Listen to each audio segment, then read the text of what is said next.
أعوذ بالله من الشيطان الرجيم بسم الله الرحمن الرحيم قالوا لم نكن من المصلين ولم نكن نطعم المسكين وكنا نخوض مع الخائضين وكنا نكذب بيوم الدين حتى أتانا اليقين فما تنفعهم شفاعة الشافعين صدق اللہ العظیم۔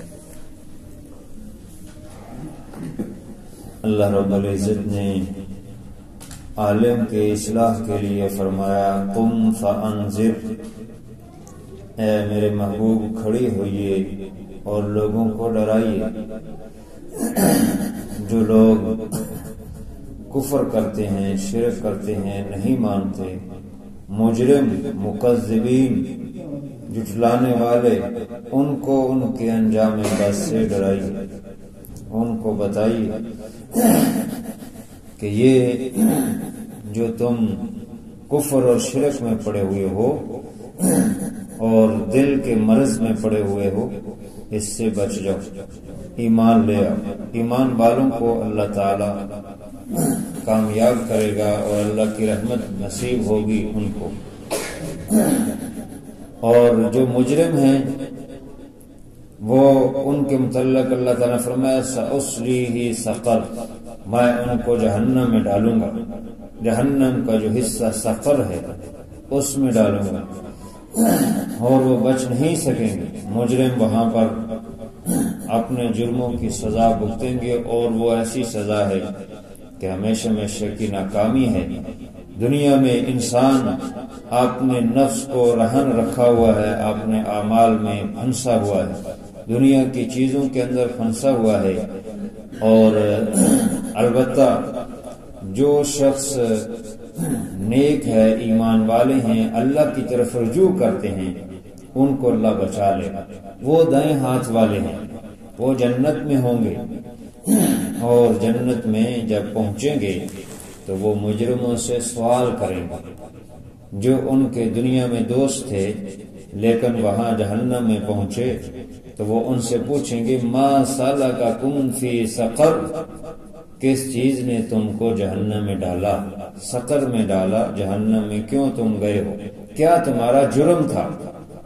تمہیں اپنے جرم کا علم ہے، اور وہاں ان کو ہر ایک کو اپنے جرم کا علم ہوگا، اور وہ اپنے جرم کا اقرار کریں گے کہ ہم نے یہاں جرم کیا ہے۔ یہی حکم یہ ہے کہ جو مجرم ہے اس کو اس کا جرم بتایا جائے کہ یہ تمہارا جرم ہے اور اس کی یہ سزا ہے۔ اگر نہ بتایا جائے تو یہ زیادتی کے مترادف ہوگا۔ اللہ تعالیٰ نے دنیا میں بتا دیا کہ کافر، مشرک، ان کا یہ شرک اور ان کا جو کفر یہ ظلم ہے، یہ جرم ہے، اس کی سزا جہنم ہے۔ اس کی سزا بھی بتا دی اور ان کا جرم بھی بتایا، اور قیامت میں وہ اپنے جرم کا اقرار کریں گے۔ دنیا میں بھی یہ قانون ہے، ترمذی شریف کی ایک حدیث بھی ہے کہ جب مجرم کو پکڑا جائے تو اس کو بتایا جائے کہ تمہارا یہ جرم ہے، اس جرم میں تمہیں سزا دی جائے گی۔ بغیر جرم بتائے کسی کو قید میں رکھنا جائز نہیں۔ ہاں، اگر اس کا جرم ثابت ہو جائے تو اس کو سزا دی جائے، نہ ہو تو اس کو فوراً رہا کیا۔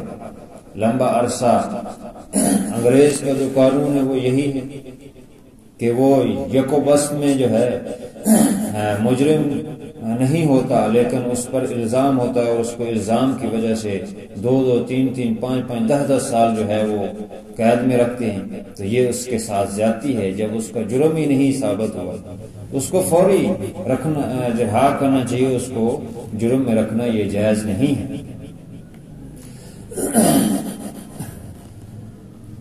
امیر امان اللہ خان کے متعلق ہے کہ وہ جب کابل کا تخت نشین ہوا تو اس نے جلال آباد کی جیل کا دورہ کیا، تو وہاں پر ایک مجرم کے پاس سے گزرا تو مجرم رو پڑا۔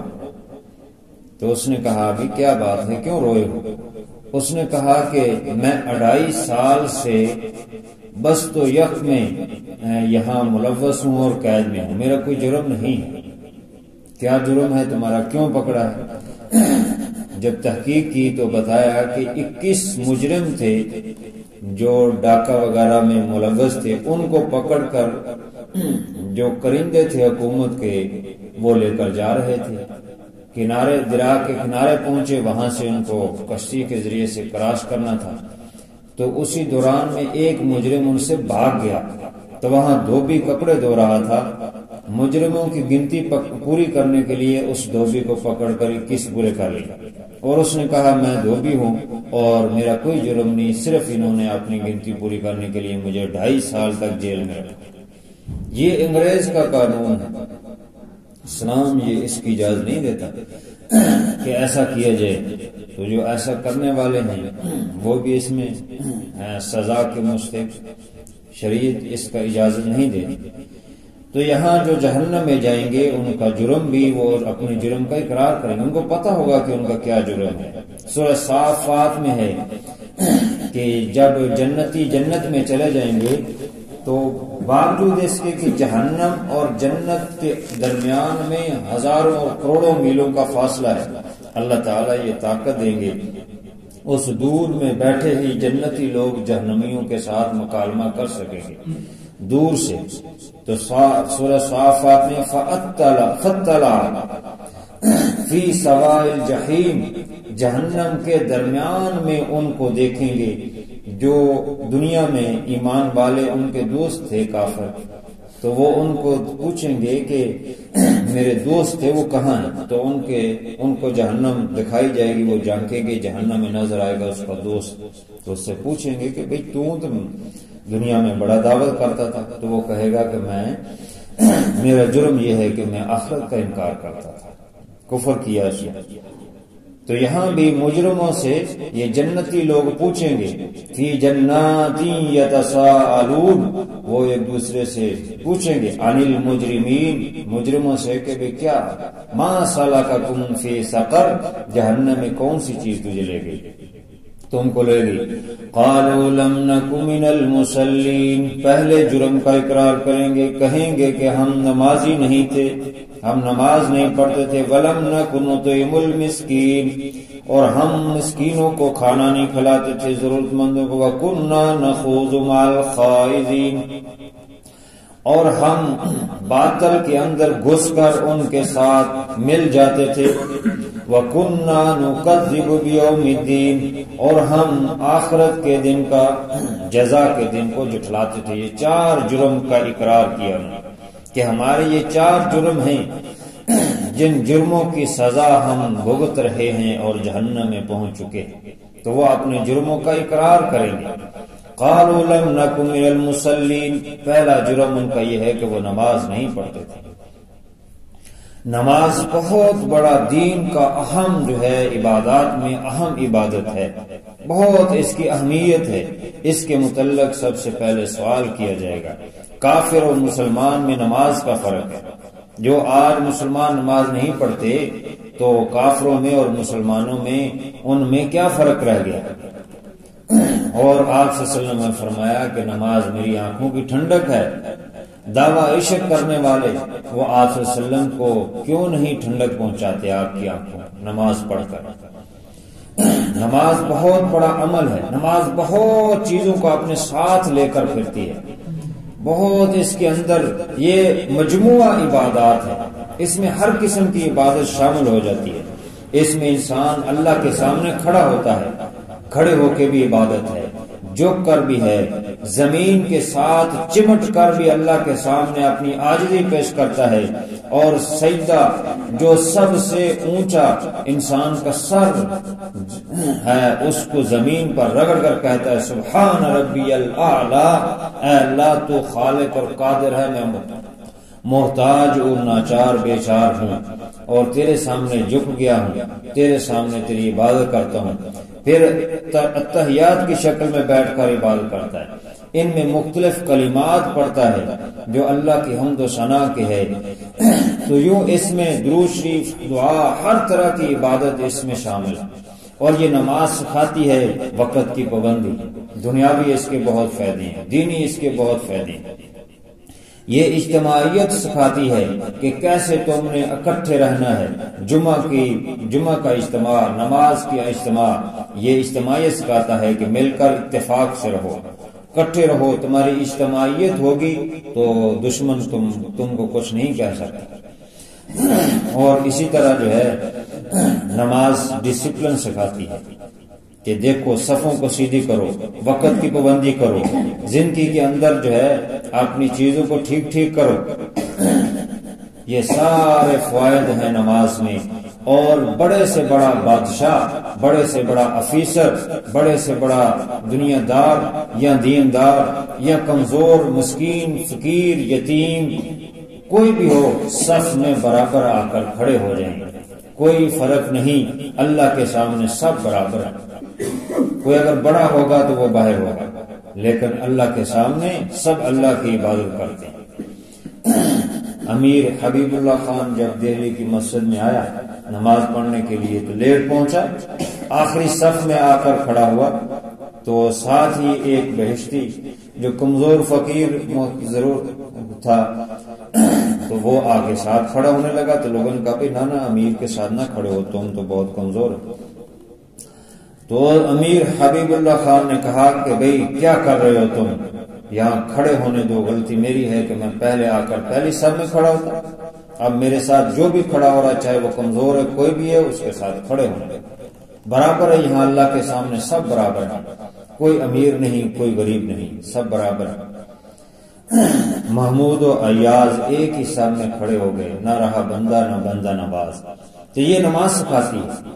نماز کے اندر ایسی بہت ساری عبادات، بہت سارے فوائد ہیں.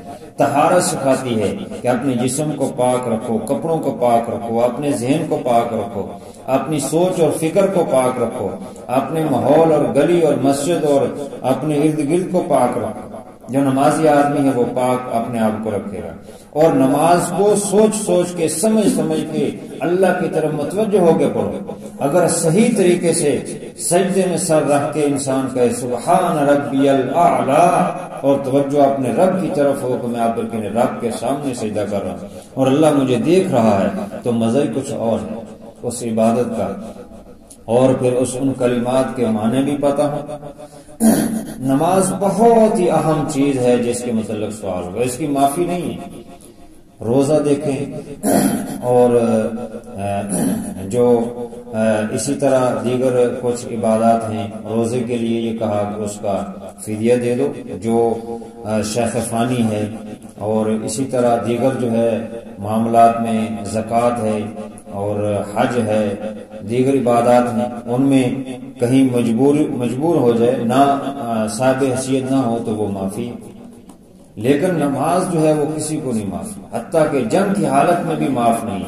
چارپائی پہ لیٹا ہوا مریض اس کے لیے بھی معاف نہیں. تو نماز ایسی چیز ہے، اس لیے اس کی اہمیت بھی بہت زیادہ. قرآن پاک میں بہت زیادہ تذکرہ اس کا ہے، احادیث میں اس کی بہت فضیلت ہے، اس کی بہت اہمیت آئی ہے. تو اس لیے سب سے پہلے جو مجرم ہوں گے جہنم میں جانے والے، سب سے پہلے وہ یہی کہیں گے کہ ہم نماز نہیں پڑھتے تھے، ہمارا جرم پہلا یہ ہے. وَلَمْ نَكُ نُطْعِمُ الْمِسْكِينَ اور ہم مسکینوں کو کھانا نہیں کھلاتے، فقیروں محتاجوں کی مدد نہیں کرتے. یہ بھی بہت بڑا اہم کام ہے نماز کے بعد کہ انسانوں کی خدمت کی جائے. امام راضی رحم اللہ فرماتے ہیں کہ التعظیم لامر اللہ والشفقۃ علی خلق اللہ. دین کا خلاصہ کیا ہے کہ اللہ کے حکم کی تعظیم کرنا، اس کی عمل کرنا، اس پر اس کی پابندی کرنا، اور مخلوق خدا پر شفقت کرنا، اس کی خدمت کرنا. تو نماز اللہ کا حق ہے، انسان اللہ کے سامنے جھکتا ہے، تو بندوں کا حق وہ یہ ہے کہ ان کی ضرورتوں کو بھی، ان کا بھی خیال رکھے، اپنی حیثیت کے مطابق ان کی بھی مدد کی جائے. اس کا یہ معنی نہیں کہ لوگوں کو بکاری بنایا جائے، مانگنے والا بنایا جائے، نہیں، اس کی تو اسلام جو ہے حوصلہ شکنی نہیں کرتا، بلکہ اس کا معنی یہ ہے کہ اپنے مال کا حق ادا کیا جائے. اور دینے کا طریقہ کیا ہے؟ اس طرح نہیں جس طرح آج دیا جاتا ہے. آج کل دینی بعض محفلوں کے اندر بھی یہ چیز شروع ہو گئی کہ کوئی نعت پڑھ رہا ہے، بیان کر رہا ہے تو ان پر پیسوں کو نچھاور کیا جاتا ہے لوگوں کے سامنے. یہ دکھلاوا ہے. اگر کسی کو دینا ہے چپ کر کے جو ہے خاموشی کے ساتھ اس کی خدمت کر لیں، لیکن جب تک لوگوں کے سامنے دکھلاوا نہیں کرے گا، نفس نہیں خوش ہوگا کہ لوگ کہیں گے کہ بڑا پیسہ بہا رہا ہے، بڑا پیسہ خرچ کر. اسی طرح ہم شادی بیاہ کے اندر ضائع کرتے ہیں، پیسہ پھینک کر اس کی بے ادبی بھی کرتے ہیں اور توہین بھی کرتے ہیں، نعمت کی ناشکری بھی کرتے ہیں. اور اسی طرح دیگر معاملات میں تو جو جائز صحیح طریقہ ہے کہ کسی محتاج غریب کی ایسے مدد کریں کہ اس کا عزت نفس بھی مجروح نہ ہو، خاموشی کے ساتھ ضرورت مند کو تلاش کریں. یہ جس کا مال ہے اس پر لازم ہے کہ وہ خود تلاش کرے کہ کون مستحق ہے. جہاں اس پر یہ حق ہے کہ مال خرچ کرے، وہاں یہ ذمہ داری بھی اسی پر ہے کہ وہ مستحق کو بھی ڈھونڈے کہ کون صحیح مستحق ہے. اور جب پتہ چلے کہ یہ مستحق ہے پھر اس کی خاموشی کے ساتھ مدد کر دے، کسی کو دکھلائے نہیں. جیسے آج کل تصویریں بنائی جاتی ہیں، سوشل میڈیا پر دکھلایا جاتا ہے اور یہ ٹرینڈ چل گیا ہے، لوگوں کی مدد کرتے ہیں اور لوگوں کو دکھاتے بھی ہیں. اب جو غریب جو ہے کمزور آدمی ہے وہ ساری دنیا اس کو دیکھیں گی، اس کے رشتہ دار بھی ہیں، اس کے محلے دار بھی ہیں، ہمسائے بھی ہیں، وہ کہیں گے یہ آدمی جو ہے فلاں سے پیسے لیتا ہے، تو اس کا عزت نفس مجروح ہوگی. تو یہ اس طرح نہیں، شریعت نے یہ نہیں کہا کہ تم لوگوں کو مانگنے والے بناؤ، بلکہ شریعت نے ان کا پردہ بھی رکھا ہے، ان کی ضرورت بھی پوری ہو جائے اور تمہارا جو مال کا حق ہے وہ بھی ادا ہو جائے صحیح عزت کے ساتھ، جو صحیح طریقہ ہے، تو تاکہ جو کمزور لوگ ان کی مدد بھی ہو جائے. اس لیے فرمایا کہ وہ مجرم یہ کہیں گے، دوسرا جرم یہ ہے کہ وہ مسکینوں کو کھانا نہیں کھلائے. وَكُنَّا نَخُوضُ مَعَ الْخَائِضِينَ، اور جو کفر شرک کرنے والے ہیں ان کے ساتھ مل کر، ان کے ساتھ گھس کر ان کے معاملات میں ان کے ساتھ شامل ہو جاتے تھے. یہاں دوسرا معنی یہ ہے کہ غلط باتوں میں بحث کرتے تھے، غلط باتوں میں بحث کر کے جو ہے وقت ضائع کرتے تھے اور لوگوں کی غیبتیں کرتے تھے، لوگوں کے لیے بدگمانی کرتے تھے اور حق کا انکار کر کے لوگوں کو غلط گائیڈ کرتے تھے، غلط ذہن بناتے تھے. تو یہ درست نہیں ہے، تو یہ بہت بڑی جرم ہے ان کا. اور دوسرا یہ بھی معنی ہے کہ وہ سرگوشی کرتے تھے، سرگوشی کرنے والوں کے ساتھ، یعنی لوگوں کے متعلق بدگمانیاں، ایک دوسرے کی بدخوئی اور اس کی برائی کرتے تھے. تو یہ سب چیزیں جو ہے اخلاقی برائیاں ہیں، ان سے منع کیا گیا ہے. ان بعض الظن اسم، بعض بدگمانیاں وہ بڑے گناہ ہیں، تو اس لیے بدگمانی سے بچنا چاہیے.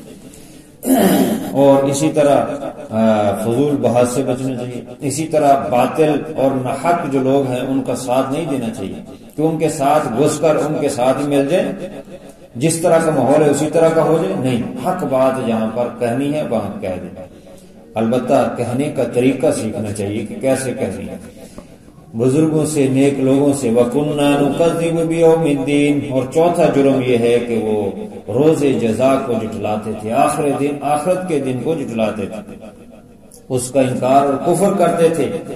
اگر آخرت کا انکار کر دیں تو باقی پیچھے کیا رہ گیا؟ پھر حساب کتاب، جزا سزا کا تو سلسلہ ہی نہیں رہا. پھر جب حساب کتاب اور آخرت کا دن ہوگا تو دنیا میں انسان سے، دنیا میں بھی یہ قانون ہے کہ اگر کسی جرم کی سزا ہے تو وہ لوگ اس جرم سے بچیں گے کہ یہ سزا ملنی ہے. اور اگر ان کو پتہ ہے کہ اس کی سزائی کوئی نہیں، پوچھنا ہی کسی نے نہیں، تو جو من میں آیا کرے گا. اسی لیے آخرت کا دن بھی اللہ تعالیٰ نے رکھا ہے کہ دنیا میں جو من میں آئے نہ کرے، بلکہ جو اللہ کا حکم آئے وہ کرے، جو اللہ کے رسول کا حکم آئے وہ کرے. تو تبھی یوم جزا جو ہے اس کا مقصد پورا ہوگا، اور وہ بامقصد ہے، اور اس کا مقصد یہ کہ دنیا میں صحیح طریقے سے انسان زندگی گزارے. حتی اتانا الیقین، آخرت کے دن کو وہ جھٹلاتے تھے، یہاں کے وہی پھر آ گیا، جس کو جھٹلاتے تھے وہی آ گیا، موت آ گئی، آخرت کا دن آ گیا، یقین آ گیا، ان کے سامنے ہو گیا کہ یہ ہے جس کا وہ انکار کرتے تھے. اب جب موت آ گئی، قیامت آ گئی، تو اس کے بعد کوئی ان کو نفع کوئی چیز نہیں دینے والی. فما تنفعهم شفاعۃ الشافعین، بس سفارش کرنے والوں کی سفارش ان کو فائدہ نہیں دے گی. سارے انبیاء، سارے نیک لوگ، ولی مل کر بھی ان کی شفاعت کریں گے، ان کی شفاعت ان کو قبول نہیں ہوگی، کیونکہ پہلی تو بات ہے کہ شفاعت ان کے حق میں اجازت نہیں ملے گی کہ کوئی سفارش کرے، جو کافر ہے اسی طرح انکار کرنے والے ہیں، ان کے حق میں سفارش کی اجازت نہیں ملے گی۔ اگر بالفرض سارے مل کر بھی کریں تو فرمایا ان کی شفاعت قبول نہیں ہوگی اور ان کو شفاعت فائدہ کچھ نہیں دے گی، کیونکہ دنیا میں ان کو جو کہا گیا تھا وہ انہوں نے کیا کفر کے ساتھ، تو ایمان شرط ہے، ایمان ہوگی تو شفاعت ملے گی۔ اللہ تعالیٰ عمل کی توفیق عطا فرمائے۔ الحمدللہ رب العالمین والعاقبۃ للمتقین والصلاة والسلام علی سید الرسل وخاتم الانبیاء والمرسلین۔ ربنا آتنا فی الدنیا حسنۃ وفی الآخرۃ حسنۃ وقنا عذاب النار۔ یا اللہ اپنی رحمت سے ہماری حاضری کو قبول فرما، جو کمی رہ گئی اپنے فضل سے معاف فرما، بیماروں کو شفا عطا فرما۔ یا اللہ جو کچھ تیری عبادت کرتے ہیں اخلاص الہیت اپنی رضا اس میں عطا فرما، تیری رضا کے لیے کرتے ہیں قبول فرما۔ ہم کمزور ہیں، تیری شان بہت اونچی ہے، یا اللہ معاف فرما۔